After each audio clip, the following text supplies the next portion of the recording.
है there impeachment जो है वो वायलेशन ऑफ द कॉन्स्टिट्यूशन के द्वारा होता है, लेकिन यहाँ पे जो वायलेशन ऑफ द कॉन्स्टिट्यूशन है उसको डिफाइन ही नहीं किया गया है। Can be initiated by either house of the parliament, दोनों में से कोई भी हाउस इसको इनिशिएट कर सकता है। Second house investigates the charges, दूसरा हाउस जो है वो चार्जेस को इन्वेस्टिगेट करेगा। Then charges should be signed by 1/4 members of the house, 1/4 members ने चार्जेस को साइन करना चाहिए। And 14 days notice should be given, 14 दिन की नोटिस भी देनी चाहिए। Okay, so 1/4 plus 14 days notice. Resolution shall be passed by both the houses, resolution दोनों हाउसेस के द्वारा पास होना चाहिए by the majority of 2/3 of the total membership of the house. Okay, 2/3 of the total membership of the house impeachment के वक्त। Okay, president has a right to appear and be presented at such investigation, president को right है कि वो appear हो सके and to be represented at such investigation. Quasi judicial procedure in the parliament, quasi judicial procedure होती है parliament में, मतलब nominated members of both Lok Sabha and Rajya Sabha nominated, okay, house participate through they do not participate in his election, though they do not participate in their election they also participate in the impeachment.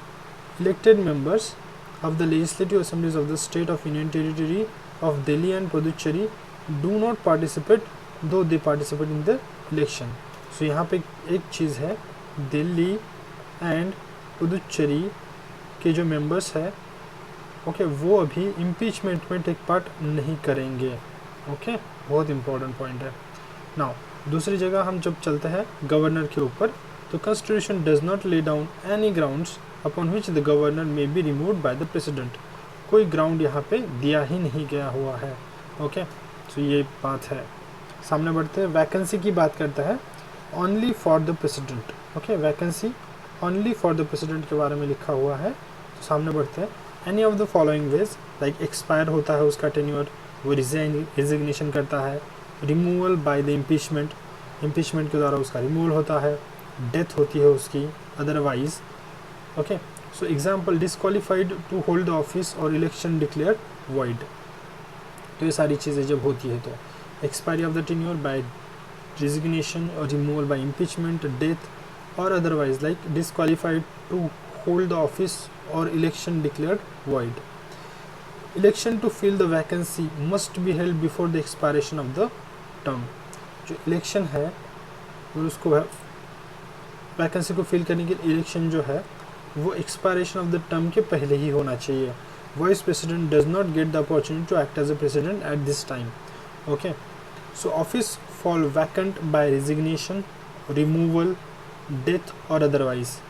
Election should be held within 6 months, 6 महीने के अंदर election होना चाहिए from the date of occurrence of such a vacancy.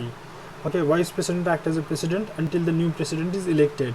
If it becomes vacant by the resignation, removal होता है उसका, death होती है या फिर अदरवाइज, सो इलेक्शन जो है 6 महीने के अंदर होना चाहिए, तब तक वाइस प्रेसिडेंट को मौका मिलता है कि वो प्रेसिडेंट बन सके। Now the newly elected president remains in the office for the full term of 5 years, तो जो न्यूली इलेक्टेड प्रेसिडेंट है वो रहेगा ऑफिस में for the full term of the 5 years from the date of the he assumes the charges of his office. Okay, 5 साल के लिए रहेगा वो। President is unable to discharge his function due to absence, illness or any other cause, then vice president CJI or senior most judge of the Supreme Court discharges his functions until the president assumes his office.